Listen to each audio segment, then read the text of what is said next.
Hola,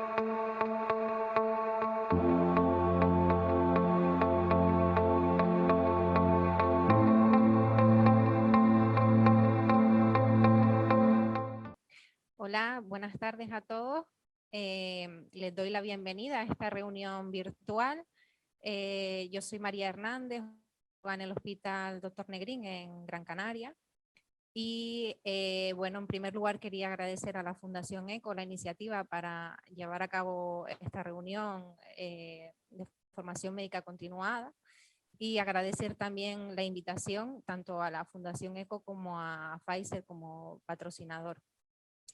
En esta ocasión me toca estrenarme como moderadora y bueno, vamos a hablar de pacientes con cáncer de mama y enfermedad luminal, en concreto de los inhibidores de ciclina como estándar en el tratamiento en el cáncer de mama avanzado luminal.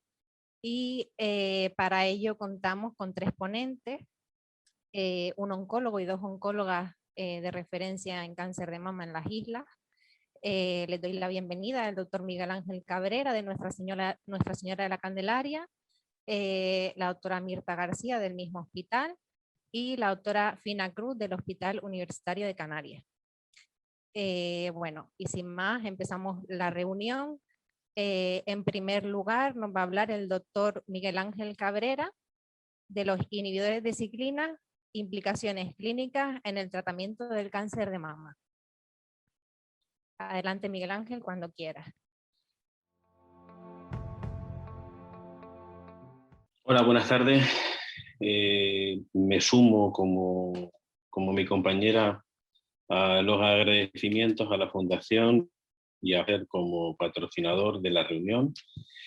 Yo voy a poner en contexto el motivo de la reunión, que es cómo están ubicadas las ciclinas y qué implicación tienen en el tratamiento de los pacientes con cáncer de mama. Intentaré ser breve por hacer un breve repaso y posicionar un poco todos los datos que tenemos acerca de ellas. Aprobadas 3, el abemaciclib, palbo y ribo, en combinación con tratamiento hormonal en primera y segunda línea y líneas posteriores de pacientes de enfermedad avanzada con receptor hormonal positivo y ER2. Pero también existen otros escenarios en donde se está trabajando y se empiezan a publicar acerca de cuál es el papel que pueden tener en enfermedad precoz, en enfermedad ER2 positiva y en triple negativa.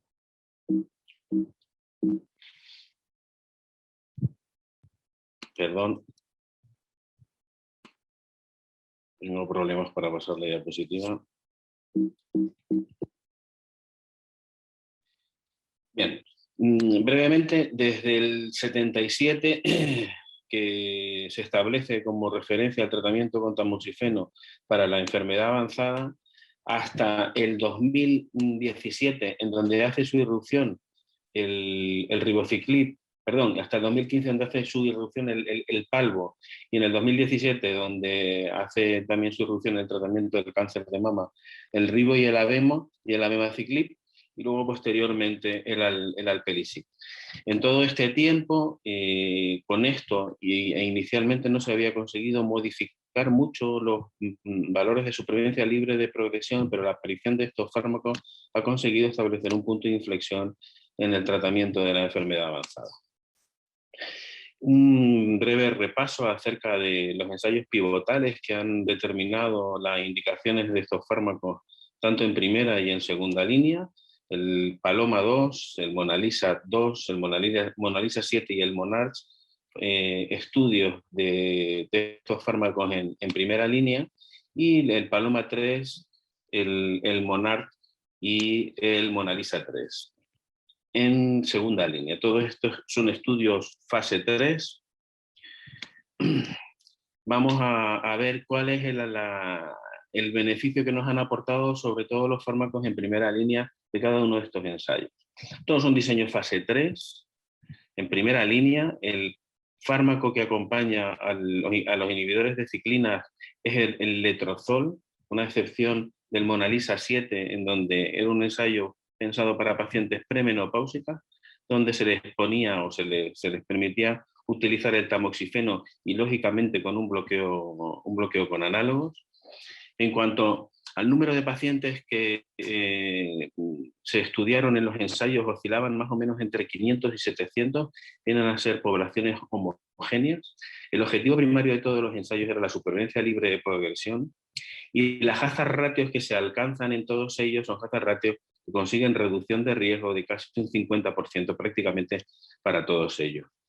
Y las medianas de supervivencia libre de progresión en todos ellos están entre 25 y un 15%, favoreciendo el brazo de intervención. En cuanto a los estudios de segunda línea, ¿qué diferencias tenemos? En principio, en cuanto a diseños, pocos, porque también son fase 3. El compañero de viaje de estos fármacos era el fulvestrant para todos ellos. El volumen de pacientes también era similar, entre 500, perdona, que va con un poquito de retraso esa animación, entre 500 y 700. Las reducciones de riesgo que se consiguen son consistentes con los que veíamos de los datos en primera línea. Y las medianas de supervivencia libre de progresión, encontramos aquí unas pequeñas diferencias, sobre todo en el brazo del Paloma 3. Para el Monarch 2 y el Monalisa 3, que eran estudios del diseño puro de segunda línea, las medianas de supervivencia libre de progresión estaban entre 16 y 20 meses para el brazo de intervención frente al brazo de fulvestrant, que estaba en torno a 9-12 meses. Sin embargo, para el brazo del Paloma 3, esas medianas no se alcanzan, quedan un poquito más reducidas. Explicación, y esa explicación viene definida por la selección de pacientes que hace el Paloma 3. Como podéis ver ahí, que señalo en la tabla, se permitían pacientes que habían podido recibir una línea, al menos una línea de tratamiento con quimioterapia de forma previa, y esto colocaba a las pacientes en un escenario de enfermedad probablemente, si no más agresiva, más avanzada. Está claro cuál es el beneficio, por lo que os he presentado, de la primera y de la segunda línea en supervivencia libre de progresión, pero si queremos buscar o intentamos buscar alguna diferencia, probablemente de los datos de supervivencia global podamos sacar alguna conclusión. Esto es así, pues de lo que se ha publicado en cuanto a supervivencia global, en primera y segunda línea, de lo que sí tenemos más datos son de los de segunda línea, el Paloma 3, el Monarch y el Monalisa, con valores extremadamente significativos y reducciones de riesgo que están entre un 30 y un 20%. Para la primera línea, el que destaca porque tiene publicados datos de supervivencia es el Monalisa 7, os recuerdo el ensayo en pacientes premenopáusicas, donde la reducción del riesgo es de casi un 30%, también con un valor estadísticamente significativo. ¿Cómo podemos posicionar a día de hoy el estándar de tratamiento de las pacientes? En principio, de forma general, podemos decir que de elección en primera línea sería colocar un inhibidor de la aromatasa más un inhibidor de ciclinas, con una evidencia categoría 1. Una alternativa de tratamiento sería el fulvestrant, con o sin un inhibidor de aromatasa no esteroideo. Esto está fundamentado en los resultados del SO226, que sin embargo con otros dos ensayos como fue el FEA-CT y el SOFEA no dieron resultados estadísticamente significativos, pero los del SO226 fueron suficientes como para establecerlo una alternativa de tratamiento en primera línea. Otra opción de tratamiento en primera línea sería el fulvestrant con inhibidor de ciclinas, un inhibidor de aromatasa no esteroideo, el tamoxifeno, el toromifeno o el dexametano, considerando que pueden ser útiles en determinadas circunstancias tratamientos hormonales que utilizábamos sobre todo mucho más antes que en fechas recientes. Y en segunda línea, la combinación del fulvestrant con un inhibidor de ciclina, si no se ha administrado previamente, para aquellos tumores susceptibles de inhibición de PI3CA, pues el alpelisib, el tratamiento con everolimus en combinación con exemestano, fulvestrant o tamoxifeno, un inhibidor no esteroideo, un inhibidor esteroideo, el fulvestrant o el tamoxifeno o toremifeno en segundas o sucesivas líneas, siempre que podamos manejarnos dentro del entorno hormonal. De forma general, para la primera línea, como os decía, el inhibidor más inhibidor o inhibidor más fulvestrant, o esa alternativa que está basada en los datos del SO226, del fulvestrant, inhibidor de aromatasa. Y para la segunda línea, inhibidor más fulvestrant, si antes no hemos utilizado un inhibidor de ciclina. Debemos preguntarnos también ¿cuál es la mejor secuencia? En pacientes que no han recibido tratamiento previo. Y de ello tenemos este estudio, el SONIA, fase 3 del grupo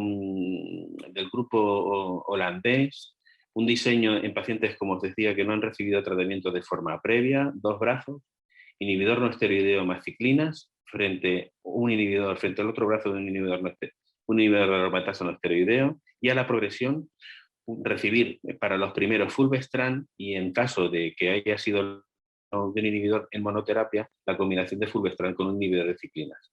Se supone que en octubre de este año podremos obtener algunos resultados acerca de lo que puede dar esta secuencia. También podemos preguntarnos cuál es la mejor compañía para los inhibidores. Y a esta pregunta se presentó en ASCO el año pasado el Parsifal, un estudio en pacientes que no han recibido tratamiento de forma previa, pre o posmenopáusicas, enfermedad sensible, hormonal sensible, con recidiva más de 12 meses del fin del tratamiento adyuvante o vírgenes de tratamiento. En el ensayo se estratificaban también por afectación visceral o no, y si la enfermedad parecía de nuevo o era una recidiva o una recurrencia. En 2 brazos, la combinación del palbo, por un lado con fulvestrant y con otro lado con letrozol. Los datos de supervivencia libre de progresión, de forma estadísticamente significativa, establecen que el brazo de palbo con fulvestrant, de palbo con letrozol, son un poco mejores, os decía, de forma estadísticamente significativa, pero no es así. Ahora veréis las gráficas. Realmente las gráficas se superponen unas a otras. En el grupo con intención por tratar a todos los pacientes, según tuvieran o no afectación visceral, tampoco existe diferencia significativa. Y en el escenario de la enfermedad que recurre o la enfermedad que aparece de nuevo, tampoco se encuentran diferencias significativas. Nos podemos preguntar también si es eficaz el retratamiento, después de la progresión, mantener un inhibidor de ciclinas. Existen referencias bibliográficas y trabajos que respaldan esta tratamiento. Esto que os pongo son 2 de ellos, fundamentalmente en el contexto de la bemaciclib, después de progresión a palbociclib. Y esto es una lista de otros ensayos, el Maintain, el Trinity, el Palmira, ensayos que también exploran la opción de mantenimiento o de modificación de inhibidor una vez que se ha progresado a otro inhibidor. El Maintain, por ejemplo, es un ensayo en que aleatoriza a los pacientes a 2 brazos, a la combinación de ribo con fulvestrant o placebo con fulvestrant, en pacientes con IP3 mutado. Dentro de estos, el PACE es un ensayo que tiene cierta peculiaridad porque incorpora a su brazo de tratamiento la inmunoterapia, en concreto el avelumab.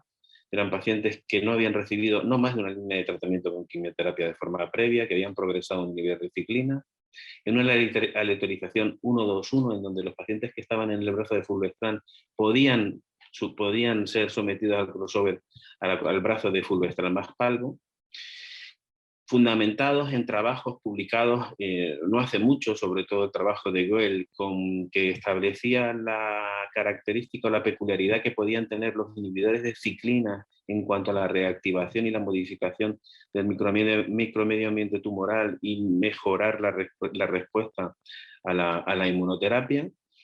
Este trabajo se publica, se hace una revisión de los ensayos que tienen a la inmunoterapia como protagonista con diferentes compañeros, tratamientos anti-HER2, inhibidores de PARP, antiangiogénicos. Al otro lado de la gráfica, en el lado izquierdo, pues con combinaciones con múltiples dianas que siguen explorándose en este entorno de enfermedad.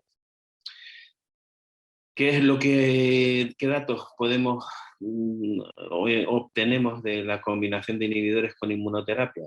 En principio, los del PACE, que puede ser a lo mejor el trabajo más avanzado, los datos de toxicidad no indican que haya nada relevante.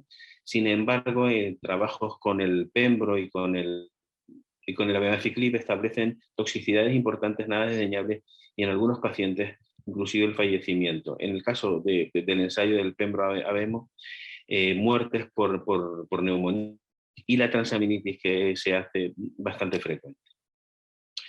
Si hacemos una revisión de cómo está la situación y qué resultados obtenemos en el escenario de enfermedad visceral, recientemente se publican los análisis del MONALISA 3 y del 7, en donde se establece un beneficio de supervivencia global en aquellos pacientes con metástasis visceral.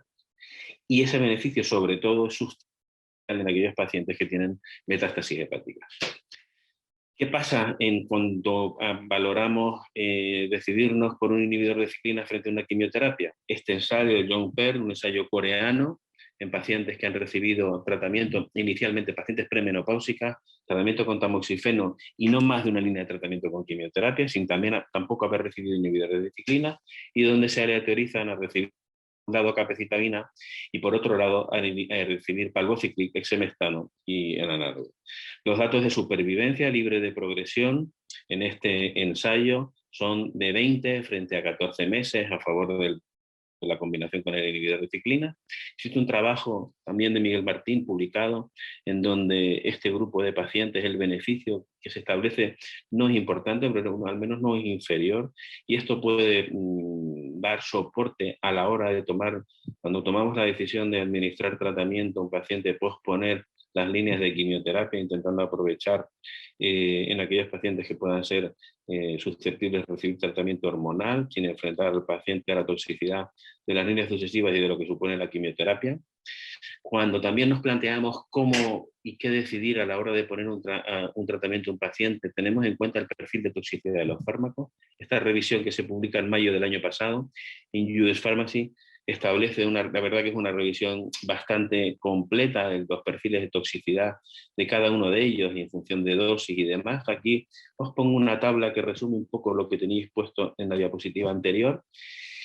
Es interesante establecer las concentraciones inhibitorias del 50%, en donde para el abemaciclib son las dosis que se menores, eso a lo mejor puede tener algún vínculo, alguna relación con los perfiles de toxicidad de los fármacos, y está por definir realmente.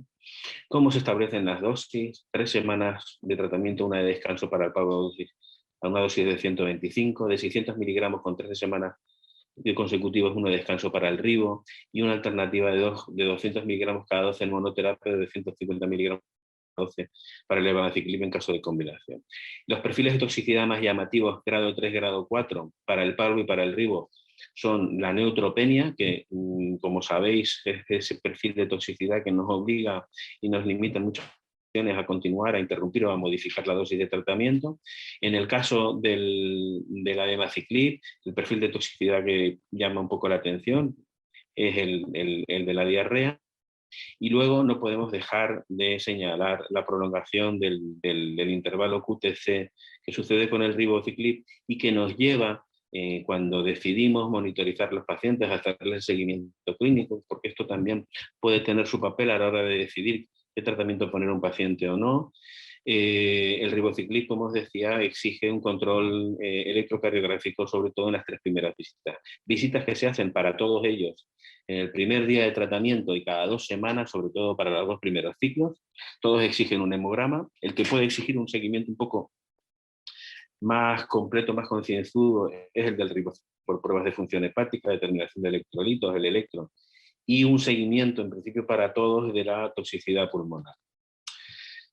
Tenemos más herramientas que nos pueden ayudar en la toma de decisiones, o por lo menos que podemos tener en cuenta cuando decidimos poner algo, y son las scorecards que establece la ESMO, las puntuaciones de magnitud de beneficio clínico, que para el entorno metastásico adoptan un valor numérico, haciendo 5 el valor más alto y de más beneficio, y para la enfermedad precoz los valores que se dan son valores de letras.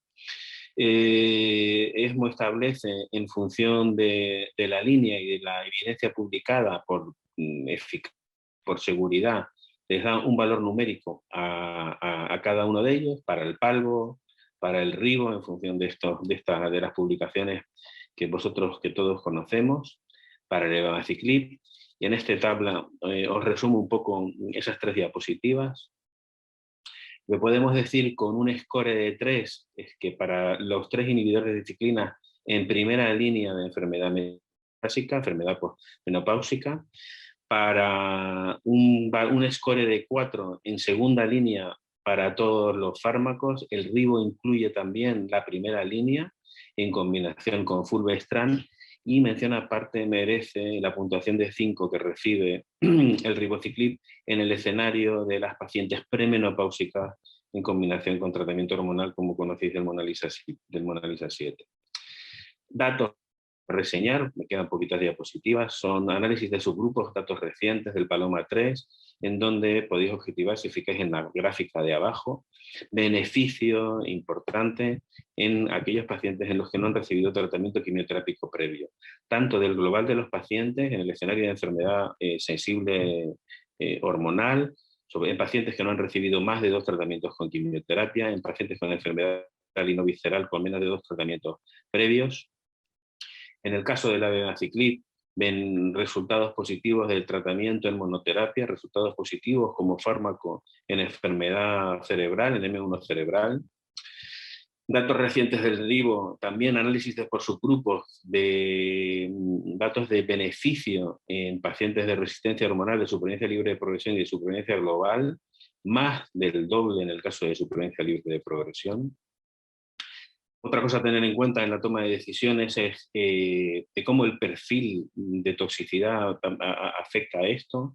En pacientes ancianos, esa situación de afectación, de posibilidad de que la neutropenia pueda tener un impacto, la diarrea, los efectos tromboembólicos, la transaminitis y las prolongaciones del QTc. Recordemos que también son pacientes polimedicados y las interacciones medicamentosas tienen importancia. En pacientes con afectación cardiovascular, los eventos tromboembólicos y la prolongación del QTc, en pacientes con problemas hepáticos, la transaminitis, y en pacientes con comorbilidades, pues todas esas fases. Como os decía al inicio de la presentación en la primera charla, es territorios de estudios y pendientes de datos, la enfermedad precoz, la enfermedad ER2 positiva, la triple negativa y el papel de los tripletes.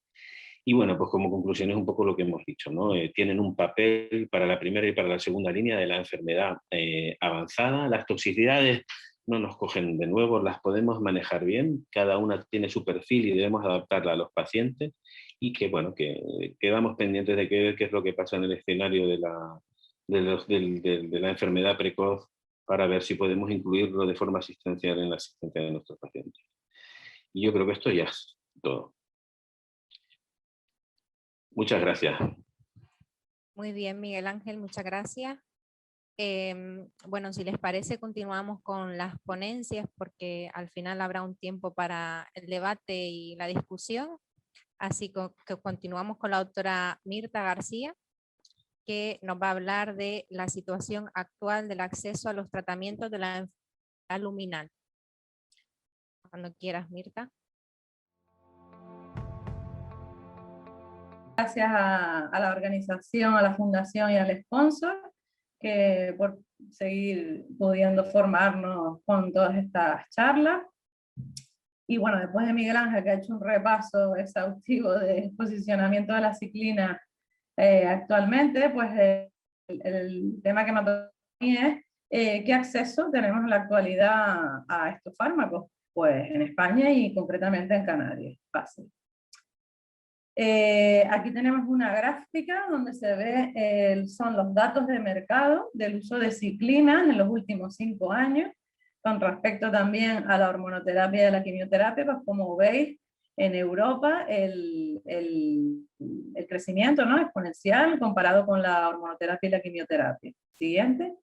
Esto se mantiene también en Europa, son los mismos, el crecimiento del uso de ciclinas en los últimos 5 años, como sobrepasa a la hormonoterapia y la quimioterapia que hasta ahora teníamos para tratar a estos pacientes en enfermedad metastásica luminal. Siguiente. ¿Y qué barreras pone el oncólogo cuando decidimos tratar a una paciente con estos fármacos? Pase.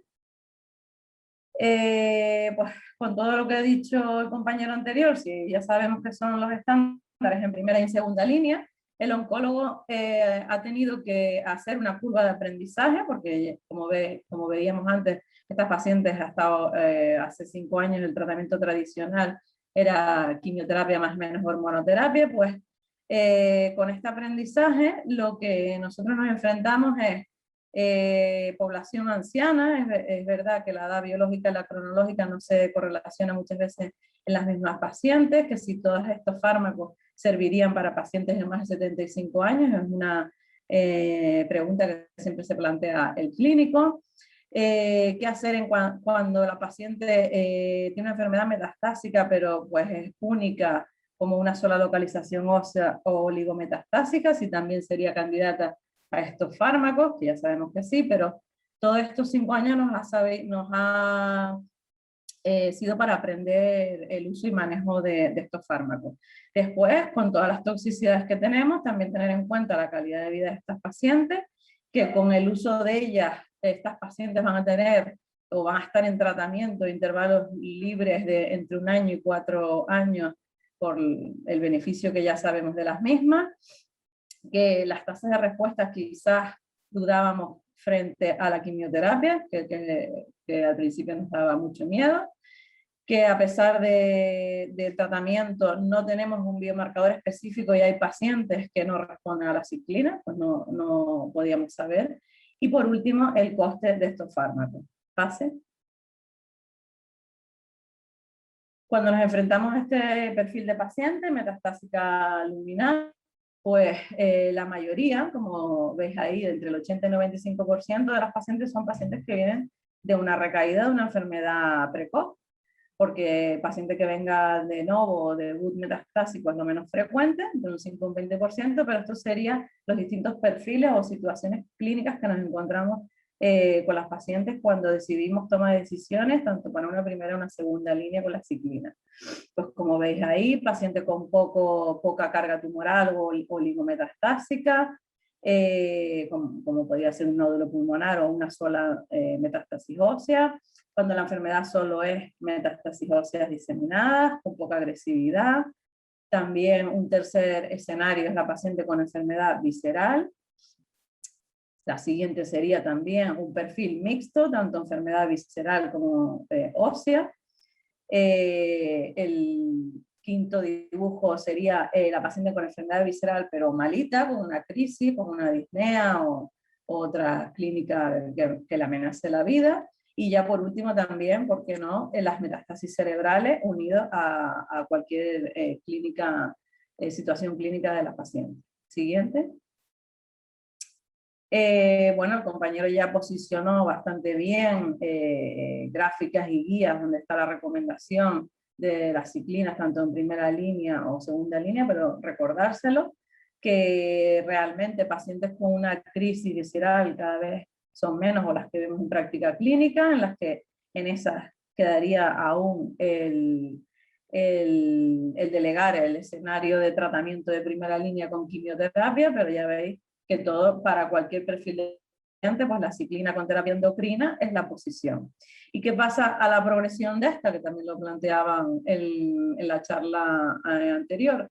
Pues a la progresión, si tuviéramos el escenario ideal con un biomarcador, como puede ser mutación de PI3K, o BCRA, o receptor de estrógeno R1, si pudiéramos tenerlo, o que se dispone muchos, pues ya ofrecer a la progresión una terapia, seguir ofreciendo una terapia diana, pues si es PI3K, alpelisib, SR1 everolimus y BCRA inhibidores PAR. Siguiente. Pero no solo el oncólogo pues tiene problemas, sino también todo viene de las instituciones donde trabajamos. Siguiente. Pues para esto, el Grupo Nacional de nuestra sociedad, la SEON, ha hecho un estudio de acceso a los tratamientos y biomarcadores a nivel nacional. Este estudio lo que quiere conocer es los diferentes mecanismos para tomar decisiones para la aprobación y acceso a los fármacos y biomarcadores en España, analizar la disponibilidad de estos fármacos, comparar cuando sea posible cómo ha sido la evolución en los últimos 5 años y emitir unas propuestas para afrontar diferencias que sabemos que hay en diferentes comunidades y con las barreras que nos encontramos. Para ello, se envió una encuesta a 146 hospitales del Sistema Nacional de Salud en diferentes comunidades. Y además de la realización de la encuesta, también se revisó la información pública sobre estos procesos de comisiones y organismos que evalúan y aprueban y establecen las condiciones de comercialización y utilización de los fármacos oncológicos en el ámbito europeo, nacional y de cada una de las comunidades. Y tanto esta recogida de encuesta y de información pública se llevó a cabo entre diciembre de 2018 y mayo de 2019. Siguiente. Pues como conclusiones de este acceso a fármacos a nivel nacional, pues se extraen que siguen existiendo diferencias por comunidades autónomas en cuanto al acceso de estos fármacos, aunque cada vez se intenta centrar o hacer una mayor centralización a nivel autonómico, que en la mitad de los casos las decisiones se toman por hospital o área de salud, en un menor porcentaje, en un 42% de los casos, se toman a nivel de comunidad autónoma, que el 58% de las respuestas indica que la información sobre estas comisiones u órganos de decisión, en donde se toman decisiones vinculantes, pues bien no es de acceso público o incluso se dispone de ella en muchos sitios.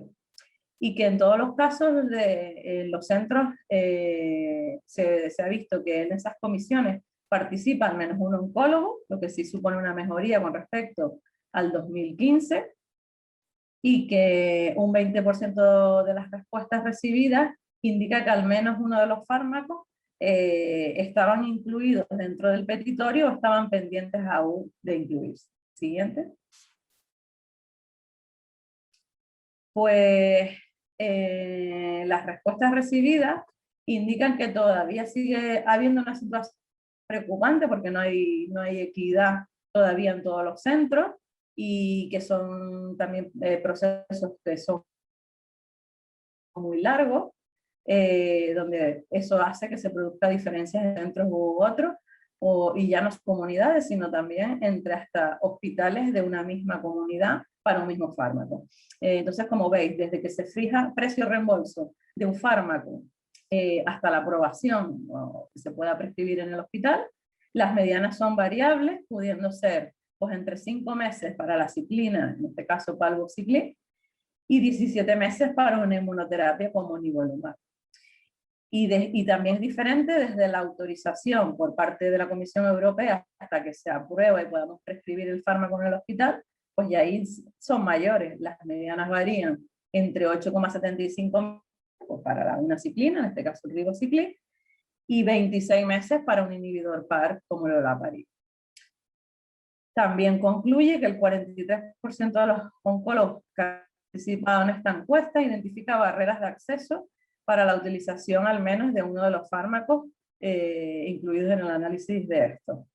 Y las barreras pues son elaborar informes justificativos, por lo que nos lleva demora de tiempo, que los criterios de uso más restrictivos son más restrictivos que los que establece la comercialización en España, y que en muchos centros justifican medicamentos que tienen la misma indicación pero con distintos mecanismos de acción.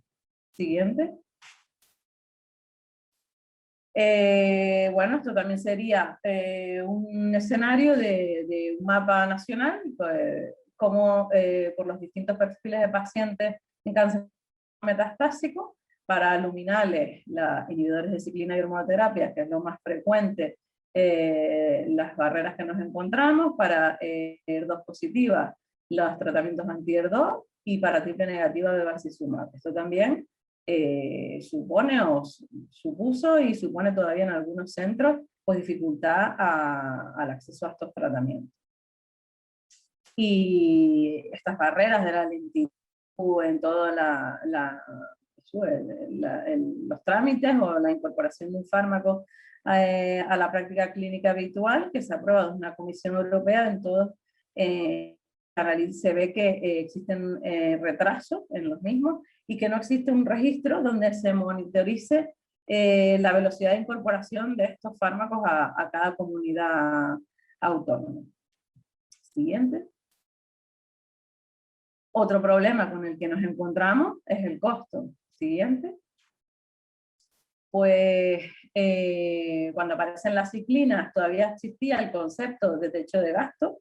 Desde el 2017 es verdad que esto ya hace 2 años, que ya más o menos hace 2 años ya no existe en los hospitales. El techo de gasto significaba que a nivel, podía ser a nivel estatal o de comunidad, donde establecía un negocio con el laboratorio de que a partir de tanta cantidad de dinero, pues el laboratorio proporcionaba gratis el fármaco, pero a partir de ahí ya lo cobraba.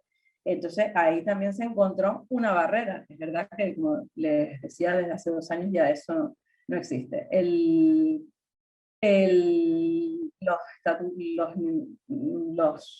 Digamos, las cabezas superiores lo que nos van a exigir también son estudios de coste-efectividad, y que tenemos que protocolizar intrahospitalariamente nichos o perfiles de pacientes que no son las poblaciones de los ensayos. Siguiente.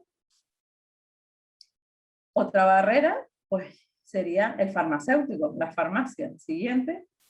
La farmacia nos va a pedir siempre con fármacos nuevos, pues datos de beneficio clínico, como vimos en toda la revisión de ensayos, supervivencia, toxicidades, qué seguridad tienen esos fármacos, si dispone de biosimilares para ya ser sustituidos,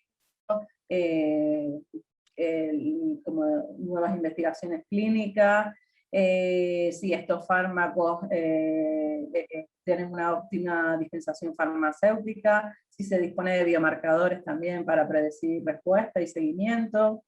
Siguiente. Y a nivel de nuestro hospital, a nivel de farmacia, les quería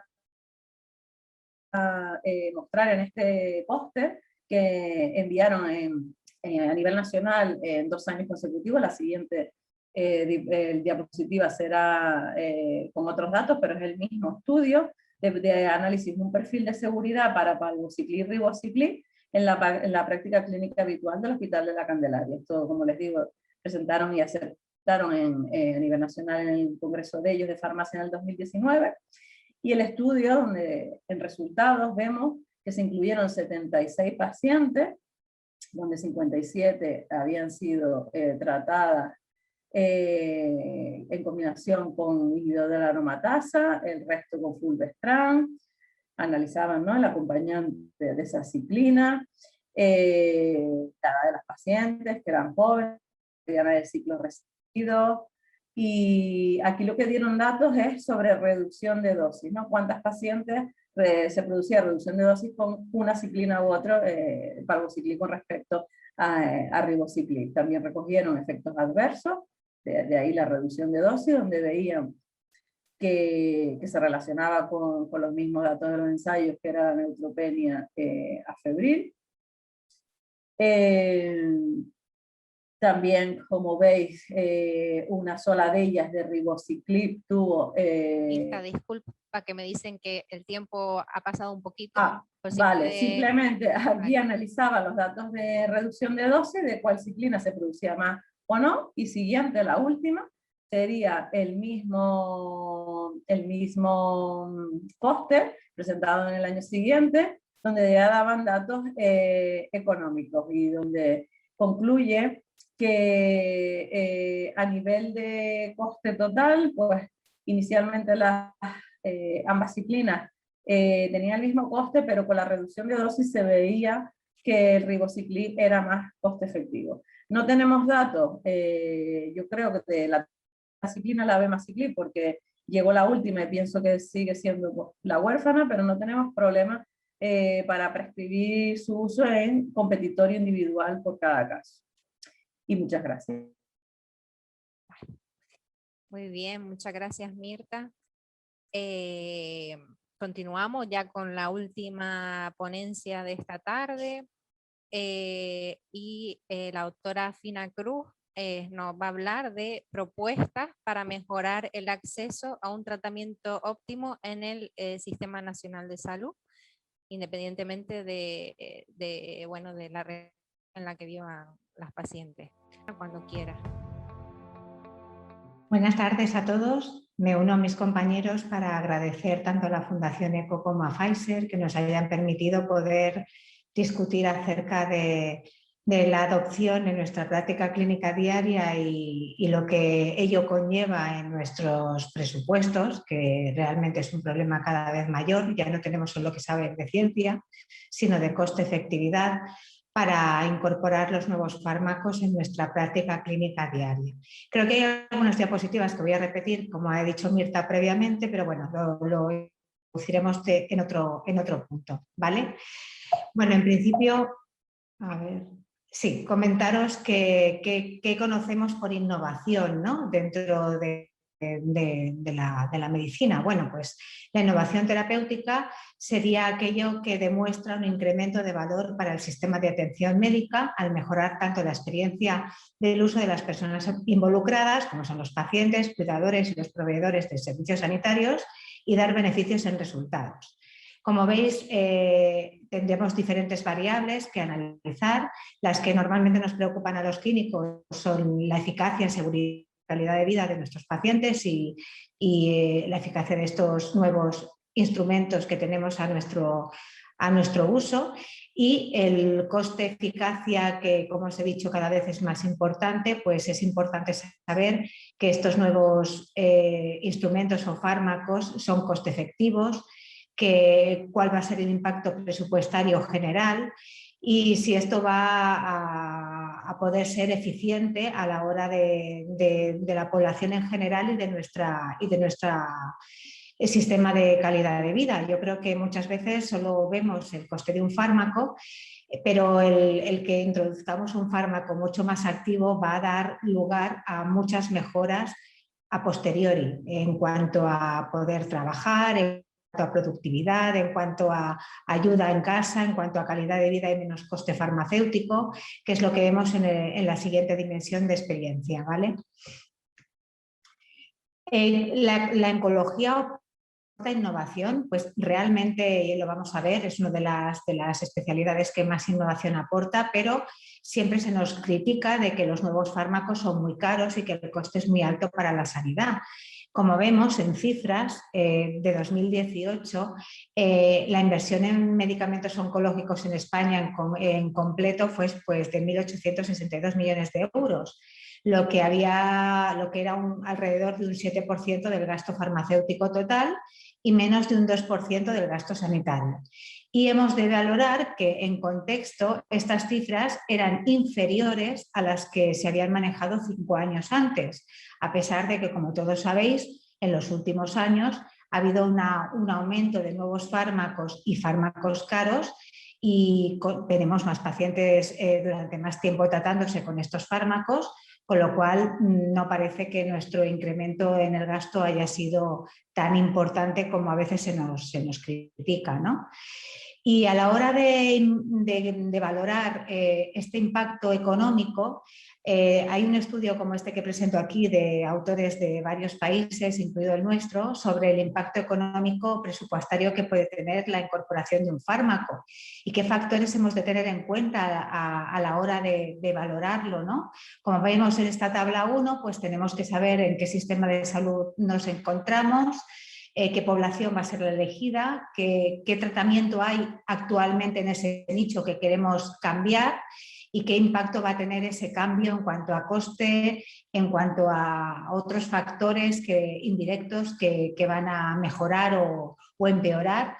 Y para eso veis esta gráfica donde tenemos el tratamiento actual con las distintas situaciones dentro de la población general, cuál es la población enferma y dentro de esta población enferma a qué pacientes va dirigido y qué recursos en nuestros hospitales necesitamos para incorporar estos fármacos y qué coste va a tener. Pues comparar el anterior tratamiento que había hasta ese momento en esa línea en particular y ver qué impacto tiene renovar ese tratamiento anterior por uno actual, ¿vale? Entonces yo creo que esto sí que es importante analizarlo de forma global y no solo de forma individual de cara a solamente el precio del fármaco y el coste económico de incorporar un fármaco en nuestra práctica clínica diaria. Y además también sabemos que la oncología está en continuo desarrollo y evolución e innovación y sobre todo que es una de las especialidades donde más ensayos clínicos se realizan. Como veis aquí, 1 de cada 2 ensayos clínicos está basado en tratamientos oncológicos, ¿no? Y bueno, también ha comentado ya Mirta que para intentar introducir estos fármacos y llegar a un acuerdo con el pagador y el que ha fabricado el fármaco, en este caso la industria farmacéutica, pues siempre hemos estado en un tira y afloja, siempre intentando que nos hagan descuentos y ellos siempre intentando poner en valor el fármaco que ha conseguido pues, una mejora con respecto a las líneas previas. Y como veis, los mecanismos tradicionales serán hacer descuentos a nivel local o valorar si poníamos mucho, pues entonces decidir hacer descuentos a posteriori, mientras que en los actuales modelos de acuerdo de contratación pues tenemos diferentes modalidades.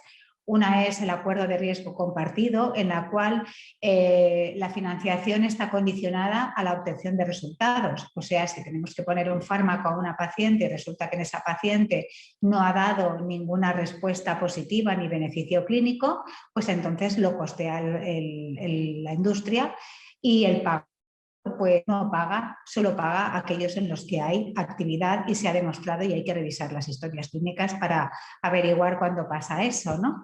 Un segundo modelo pues sería hacer descuentos indirectos, que es, por ejemplo, pues decidir que un paciente inicia este tratamiento, pues va a tener una primera dosis gratuita o si necesita y continúa durante mucho tiempo el tratamiento, pues a partir de un número de dosis hacer un descuento. Y luego, como ha comentado la doctora García Mita, pues el techo de gasto es uno de los que más hemos visto, de hecho, hablando con las ciclinas, que es lo que estamos intentando hablar. Pues el monitorizar qué pacientes vamos a tener que incluir dentro del mercado de las ciclinas, hace un estudio de laboratorio y nos dice que hasta tanto dinero tenemos que pagar el uso del fármaco, pero a partir de haber llegado a ese techo, pues todos los tratamientos del resto de los pacientes hasta final de temporada, ya sea año o 2 años que se haga el contrato, pues que será gratuito. Son formas de intentar incorporar el fármaco y moderar el impacto económico que supone la incorporación de los mismos. Pero a pesar de estas 3 estrategias, vemos que es un fármaco, como ha contado el doctor Cabrera, que es súper activo, que tiene un papel muy relevante en cuanto a supervivencia libre de enfermedad, cualquiera de las 3 ciclinas e incluso impacto en supervivencia global ya en la segunda línea, pendiente de los seguimientos de los estudios de primera línea, pues vemos que todavía tenemos solo menos de la mitad de las pacientes que no reciben la ciclina en primera línea. Vemos que hay un porcentaje importante que solo recibe hormonoterapia y también un porcentaje importante que todavía recibe quimioterapia en primera línea, cuando estamos viendo que el papel de la quimioterapia parece no importante y cada vez más las crisis viscerales incluso las consideramos en muchos casos más tributarias de dar un tratamiento hormonal combinado con ciclinas que una quimioterapia, viendo la eficacia que producen estos fármacos. Y como bien ha comentado Mirta, pues para intentar averiguar qué pasa en nuestro país, nuestra Sociedad Española de Oncología puso en marcha esta encuesta, que ya la ha comentado ella ampliamente, donde se ha visto que algo que en nuestra Constitución es un dogma, como que todos los españoles somos iguales ante la ley, pues a nivel de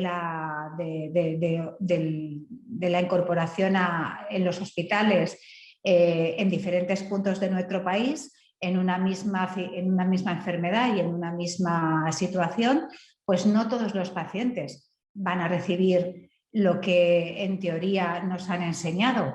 Y eso es algo muy preocupante. Puede haber diferencias, como han comentado antes, entre las distintas comunidades autónomas, entre quién toma las decisiones, si es a nivel hospitalario o área de salud, entre si hay comisiones o no y si esas decisiones se ven o no y están publicadas para poder dejar en evidencia que en un centro administra ese fármaco con respecto a otros.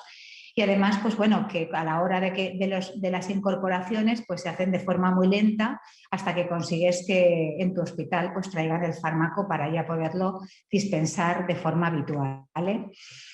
Además también, pues como ya ha comentado Mirta, hay un problema importante, ¿no? O sea, las agencias internacionales cuando dan la aprobación a determinados fármacos, ya sea la FDA y luego nuestra agencia europea, pues nosotros como país, pues el acceso a que nuestros representantes decidan fijar un precio y poder de ese modo ya acceder al fármaco de forma libre, pues somos uno de los países más lentos, los que tardamos más tiempo y que podemos llegar a tener, como ha dicho aquí, hasta casi 2 años, que nos reconcome a los que conocemos la actividad de ese tipo de fármacos, porque resulta que nuestros pacientes en ese momento no se van a beneficiar sabiendo que existe una nueva medicación que puede incluso mejorar la calidad de vida o aumentar la supervivencia libre de progresión o la supervivencia global en muchos de los casos.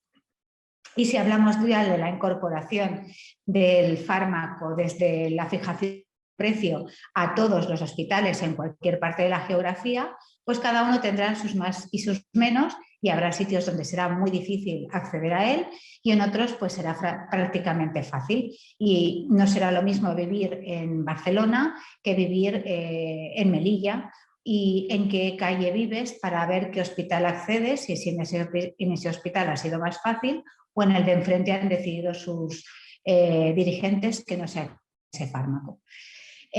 Además de estos problemas, pues a los oncólogos nos ponen siempre en zancadillas, ¿no? O sea, nos intentan minar con nuestra asistencia abultada habitualmente todos los días y nuestra necesidad de formación continuada ante la rapidez de incorporación de nuevos fármacos, pues nos complican la vida cuando queremos administrar un fármaco que ya tiene la autorización por las determinadas agencias, a elaborar un informe que justifique por qué queremos darlo, para intentar, bueno, restringirnos el uso y a veces pues también alargar el periodo de que puedan acceder o no al fármaco los pacientes y estar durante un tiempo esperando a los resultados. Por lo tanto, esta situación la ha denunciado SEOM y tenemos que intentar mejorarla, ¿no? ¿Cuáles son las propuestas de la Sociedad Española de Oncología para hacerlo? Pues bueno, sería bueno reducir las diferencias que se detectan y homogeneizar la posibilidad de acceso a los fármacos en todos los centros de nuestro país. Que hubiera transparencia en ello y que se eliminaran el hecho de que hubiera barreras autonómicas y hospitalarias, porque claro, cada uno tenemos un presupuesto y decidimos cómo lo gastamos. Creo que esa forma de trabajar hay que modificarla, ¿no? Hay que también reducir ese tiempo de demora que hemos comentado. No puede ser que tengamos un medicamento aprobado por las agencias y que nosotros no lo podamos incorporar y ver que nuestros pacientes no se benefician de ello, ¿no? Y también muy importante, que creo que nuestro país tiene muy poco desarrollado en este momento, es medir qué impacto en salud tiene cuando uno hace las cosas como nos lo han indicado las agencias, ¿no? Pues si uno incorpora este tipo de fármacos, ¿qué sucede, no? O sea, conseguimos que nuestros pacientes tengan mejor calidad de vida, trabajen, ayuden en casa, gasten menos, vengan menos al hospital y eso tenga un impacto mucho más positivo que pagar un fármaco más caro. Bueno, pues las estrategias que se pueden valorar para optimizar todo esto que en este momento está, pues es poner cómo podíamos mejorar el valor clínico de la incorporación de un fármaco, en este caso las ciclinas.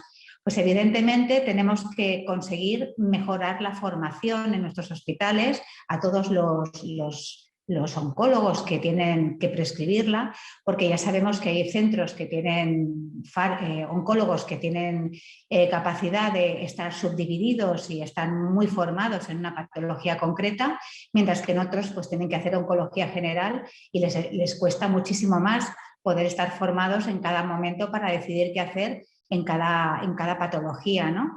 También tener un programa de identificación de los perfiles de pacientes que se van a beneficiar y que no se nos escape ninguno. desarrollar un programa de vida real de los datos que hemos tenido de otros países sobre eficacia y seguridad, y también un consenso, ¿no?, que haga que hagamos de forma óptima y homogénea la incorporación de estos fármacos a nuestra realidad. En cuanto a los pacientes, pues tenemos que insistir en ellos, en que es importante, cuando les explicamos el asociar este tipo de fármacos, que les va a dar un poquito más de problema a la hora de venir un poco más asiduamente al principio, que va a tener un beneficio muy importante y que va a ser que es importante incorporarlo en su entorno. Y en cuanto al valor económico, pues no fijarnos solo en los costes directos, sino en los indirectos, ¿no?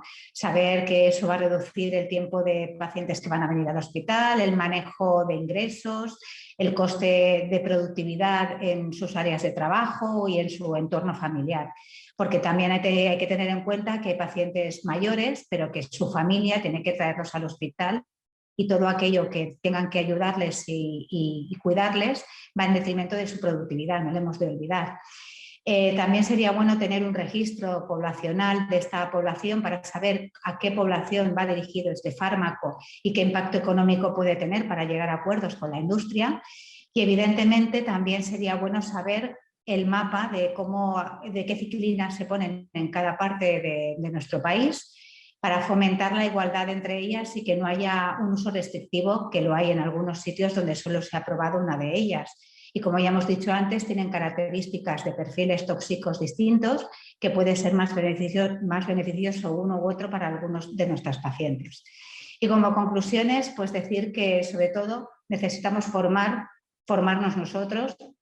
Muchas veces lo hacemos fuera de nuestro tiempo de trabajo y para muchos de nosotros es difícil por nuestra carga fuera de nuestro trabajo, y también necesitamos medir qué estamos haciendo para convencernos a nosotros y a los que nos pagan y que realmente tienen efectividad estos fármacos y que vale la pena poder tenerlos en nuestro arsenal terapéutico. Y muchas gracias.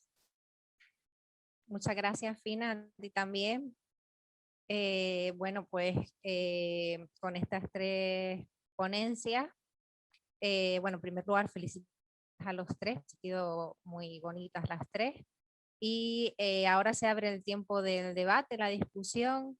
Invito a la audiencia a participar, a hacer las preguntas que quieran. Creo que ya en el chat hay alguna pregunta, así que les leo. Natalia pregunta si hay diferencias en las islas en cuanto al uso de quimioterapia versus ciclinas en la enfermedad luminal. Bueno, yo la verdad es que a día de hoy creo que no, porque ya todos tenemos claros que en la enfermedad avanzada luminal, bueno, pues que el estándar actual es el uso de ciclinas, y que es muy raro encontrarse en un escenario en el que necesitemos poner quimioterapia. No sé qué piensan los ponentes, no sé si piensan lo mismo, si están de acuerdo, si quieren aportar algo más. Bueno, como he dicho antes, yo creo que tenemos esa intuición, pero no tenemos datos. Es curioso que, bueno, creemos que sí, pero en la práctica real de cuando uno está enfrentándose a la consulta a un determinado paciente, quizás los que nos dedicamos más a mama y estamos más especializados, pues somos más proclives a darle una oportunidad a las ciclinas en situaciones que a lo mejor puede agobiarnos un poquito porque tenga una enfermedad con mucha carga tumoral. Y no estoy segura si mis compañeros, que tienen que ver de todo, pueden tomar esas mismas decisiones, porque difícilmente pueden estar al día de todo de la misma manera que estamos los que nos especializamos, ¿no? A lo mejor nos encontraríamos sorpresas si pudiéramos tener de verdad analizar esos resultados con los programas informáticos que ahora tenemos de historias clínicas, que lo que hemos visto que ni siquiera en nuestra comunidad autónoma podemos tener acceso a las redes de los demás hospitales, ¿no? Cuesta hasta eso porque tenemos diferentes programas informáticos y difícil de sacar información de ellos. Yo creo que es una de las cosas que creo que le tenemos que pedir a nuestra sanidad, poder saber qué hacemos, que luego nos recriminen si lo estamos haciendo mal o decirnos si lo estamos haciendo bien. No sé qué os parece a los demás, pero es una de las cosas que más me preocupa desde que trabajo en esto. Pues sí, estoy de acuerdo con lo que comentas, porque es verdad que, bueno, que uno intuye que en el resto de hospitales se hace lo mismo, pero es verdad que hasta que no tenemos la oportunidad de reunirnos y compartir experiencias, no tenemos la oportunidad tampoco de contrastar esta información, y sería una buena idea pues recopilar datos de nuestra práctica clínica habitual y ponerlos sobre la mesa y ver qué es lo que está pasando. Te das cuenta en las gráficas, solo hay un 45% de pacientes que llevan ciclinas en primera línea. Que, o sea, ese 55% que no lo lleva, ¿por qué? Y solo va a ser, ¿y dónde va a ser? Pues debe estar disperso por todo el territorio español. Y seguramente nos tocará en algo, pero no lo sabemos. Claro, pues Es sí. lo que La creo. verdad es que a mí también me sorprende el porcentaje porque es bastante alto para la evidencia científica que hay, pero bueno, debe ser una realidad porque ahí están los datos. Yo me pregunto también, Fina, que sería bueno, como dices tú, recopilar datos y que las autoridades vieran todos esos datos de las pacientes que están con ciclinas, diferencias en calidad de vida, cuánto más han vivido que con las quimioterapias intravenosas, y no disponemos, y comparar entre unos hospitales y otros. Solo estamos influenciados por el fármaco, ¿no? Yo creo que el precio del fármaco pues tiene interés, pero el valor que tiene ese fármaco en la sociedad es lo que luego no hacemos nada, o sea, no miramos, ¿no? Y entonces yo creo que poner en valor es poner en valor tanto directa como indirectamente todo el beneficio que va a producir esa nueva incorporación en nuestra realidad. Todos hemos visto cómo hemos mejorado la enfermedad metastásica en cáncer de mama con la terapia en Tier 2 y con las ciclinas. Digamos que el desasosiego que nos produce una triple negativa, porque estamos en la misma situación que hace casi prácticamente 15 años. Ahora se van a incorporar nuevas cosas, pero hasta ahora no lo ha habido y también es una enfermedad de peor pronóstico.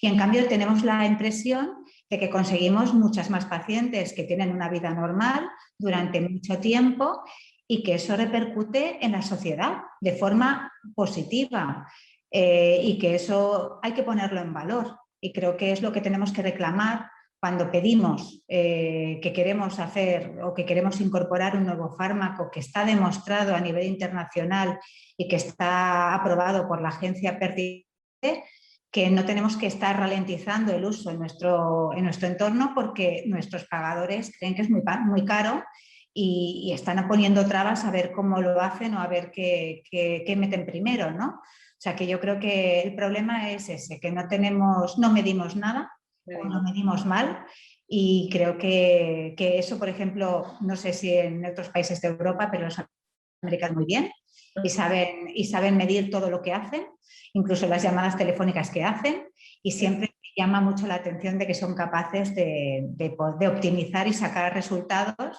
que luego pues los demás los comparamos y nos los apropiamos como nuestros, ¿no? Pero son los que más estudian el beneficio de todo lo que incorporan. A mí me parece que, bueno, que hemos conseguido aportar calidad de vida a las pacientes y es una ventaja el poder tratarlas con fármacos que son menos tóxicos, y que esto también tiene un coste porque, bueno, con tratamientos antiguos de quimioterapia, pues seguramente habría más complicaciones, más ingresos, y eso pues resulte seguramente más caro que tener a una persona con un tratamiento que es igual o más eficaz, que la respuesta además es más duradera y que tiene menos efectos secundarios y que seguramente habrá menos ingresos y menos costes indirectos derivados del tratamiento. Entonces, bueno, esas cosas no sé cómo se pueden hacer ver, no es cara a cara con el paciente, pero creo que es una cosa importante, bueno, pues para que entiendan lo importante que es la innovación en cuanto a fármacos en el del cáncer y los beneficios para la sociedad, claro. Y bueno, luego la pregunta del millón, ¿qué pensáis? Bueno, Miguel Ángel, va, te vamos a hacer trabajar un poco, ¿vale? Como nos has hablado de las 3 ciclinas, ¿tú crees que las 3 ciclinas deben estar incorporadas en todos los hospitales o que aunque tengamos una nos apañamos y ya está? ¿Cuál es tu opinión acerca del tema? Ahí te tienes que activar el micro, Miguel Ángel. Ya. Perdón, pensé que lo tenía activada. Deben estar las 3, porque las 3 tienen su perfil de paciente.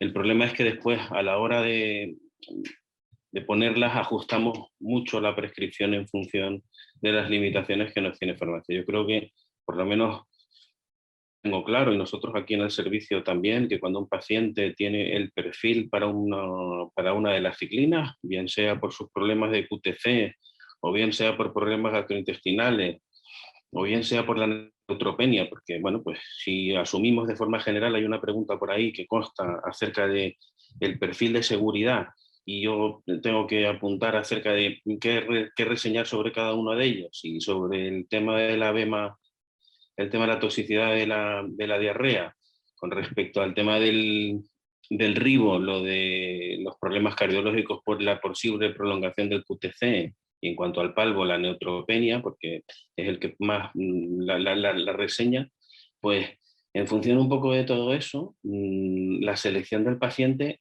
si uno lo tiene claro, lo puede definir. Existen pacientes límites, borderline, entre uno y otro, porque las toxicidades no lo definen. Y bueno, pues en esos a lo mejor no tienes que pelearte, que nosotros de forma general, Mirta puede ratificar un poco lo que digo, no tenemos problemas a la hora, en este hospital, no tenemos problemas a la hora de prescribir los fármacos. Yo tampoco tengo la percepción, me cuesta creer esas cifras, no entiendo muy bien por qué, porque nosotros ya llevamos tiempo en el servicio donde las patologías están perfectamente repartidas y se ven ya de forma monográfica, ya no todos vemos de todo. Entonces, cuando comentáis que hay datos publicados, la verdad que no los conocía, acerca de que era un 5% en donde los pacientes se les obviaba el acceder a las ciclinas, la verdad que me cuesta creerlo, porque lo que sí nos cuesta, por lo menos a nosotros, y lo comentamos a diario en la consulta, es tratamiento con quimioterapia. Nos cuesta, inclusive, aunque tengamos un paciente con enfermedad visceral, a lo mejor no sea voluminosa, porque lo de la crisis visceral es una cosa un poco que es difícil de ver, ¿no? Inclusive un paciente que tenga enfermedad visceral, uno se puede aventurar a iniciar tratamiento con ciclinas. De hecho, yo creo que todos lo hemos hecho, a cambio de un seguimiento cercano del paciente, donde puedas detectar que la enfermedad puede o no responder, o el paciente puede empeorar. Entonces, con respecto a lo que dice Fina, cada paciente tiene su fármaco. Los datos de eficacia son similares. El hándicap con el que cuenta el palvo es el entorno de pacientes que se seleccionaron para el ensayo. Cada paciente tiene... Perdona, estudios han hecho, el primero que llegó fue palvo, digamos que tuvo una selección peor porque fue el primero en llegar y los demás aprendieron y pudieron seleccionar mejor sus estudios, ¿no? Pero si comparas las hazard ratio, son prácticamente iguales. Entonces yo creo que, bueno, pues el que haya conseguido supervivencia global, un estudio u otro que lo han diseñado, ya sabéis que la estadística se puede retorcer mucho y se puede diseñar según lo que tú quieras, y yo creo que, bueno, que aparte de que, bueno, que es objetiva, pero que se puede siempre estrujar de una manera u otra dependiendo del diseño estadístico. Creo que no podemos decir que palvo sea peor que ribo o abema, ni podemos decir que ninguno sea mejor que otro, pero sí que da la oportunidad. Yo no sé si vosotros lo habéis hecho, pero a veces tú crees que un perfil de paciente te va a ir mejor con uno y luego resulta que no. Pues intercambiar y cambiar por otro y seguirle dando la oportunidad a ese paciente de tener una combinación con ciclina. El hecho de tener las 3 pues también te lo permite, cosa que si solo tienes una, es que si tiene un rash de grado 3 o si tiene una neutropenia incoercible que haya hecho fiebre o si ha hecho una diarrea que ya es imposible a pesar de bajar dosis, pues tienes que renunciar a ella y renunciar a ese objetivo de doblar la supervivencia libre de progresión al menos, que eso seguramente va a tener un impacto de supervivencia y lo veremos seguramente en los próximos años. Bueno, ya lo estamos viendo, ¿no?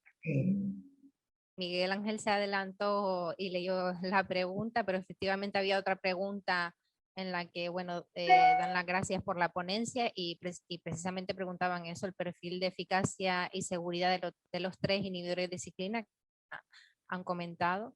Yo también creo que es importante tener la libertad de poder elegir cualquiera de las opciones terapéuticas y ajustarlas en base al perfil de toxicidad, y bueno, y otras variables como pueden ser posología, monitorización, pero que en ningún caso sea porque no podamos acceder a los tratamientos. Me parece algo muy importante porque cuanto más amplio es el abanico, pues más oportunidades tendrán las pacientes de tratarse, y no hay ninguna paciente que sea igual a la otra. Entonces, poder tener esa libertad creo bueno, que mejorará la calidad en la asistencia de las pacientes. Y quizás también el hecho de que cada vez hagamos monográficas, también es una buena oportunidad pues para que estas cosas del 55% de no acceso a las ciclinas pues no ocurran, porque cuanto más formados estemos, también le podremos ofrecer mejor tratamiento seguramente a las pacientes, porque la oncología pues avanza mucho, cambia mucho y ya resulta inabarcable controlarlo todo. Y creo que esto es una buena aproximación para mayor equidad también. Pero es muy difícil en hospitales pequeños. Siempre va a haber comarcales o, pues pongo ejemplo del Hospital de La Palma, Lanzarote, que es imposible que tengan consulta monográfica porque tienen una expresión de oncólogos mínima y todo tiene que ser de todo. Yo creo que hay muchos centros en nuestro país de esas características que no pueden ser monográficos y que realmente nosotros, vale, aún así nos cuesta abarcarlo, imagínate abarcar todas las incorporaciones de cualquier patología oncológica y además con un número de pacientes a tratar considerable, ¿vale? O sea que todos sabemos en nuestra práctica clínica que está todo abarrotado, ¿no? Creo que para ellos es muchísimo más difícil y creo que puedes optar por la decisión más fácil en un momento determinado si no has tenido tiempo de seguir de forma clara lo que ha ido sucediendo en los meses posteriores, porque ya sabéis que cada vez que un congreso ESMO, ASCO, Mama Europeo, San Antonio, quiero decir, siempre aparece cosas nuevas que realmente para nosotros es fácil más o menos enterarnos, pero tú imagínate, están los de colon, los de genitourinario, melanoma, pulmón. Bueno, yo sinceramente creo que no hay mente humana que pueda sobrellevar todo eso y además ver el número de pacientes que se ven. Entonces creo que eso es un problema que es más difícil de mitigar, pero que si hubiera unos protocolos como propone la SEOM, que fueran homogéneos e idénticos en todo nuestro país y que se fueran, digamos que rehaciendo a medida que se van incorporando diferentes fármacos y tuviéramos acceso todos nosotros, probablemente sería más fácil conseguir eso.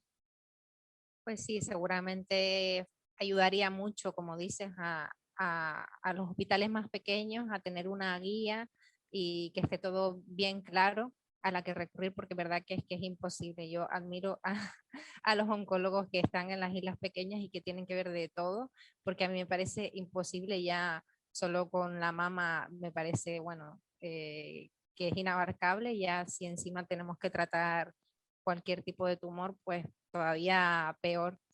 Y bueno, y que haya más oncólogos también, ¿no? Más oncólogos y más oncólogas. Eso creo que también sería una solución para poder dedicar más tiempo en la consulta y estar mejor formados y ofrecerlo mejor. Yo creo que eso va a ser más difícil que lo consigamos, que tengamos los protocolos. No sé qué opináis del resto. Estamos de acuerdo. Hay déficit nacional. Hay déficit nacional de oncólogos. Pues que se oferten más plazas. ¿no? Estamos a la caza captura ahora que van a acabar, a ver con quién nos podemos quedar y dónde lo conseguimos, ¿no? Sí, estamos así, la verdad es que sí. Y ahora con la crisis sanitaria, Exacto. la incorporación del COVID a nuestras vidas, creo que eso también ha potenciado que uso de fármacos de este tipo sean más seguros para nuestros pacientes.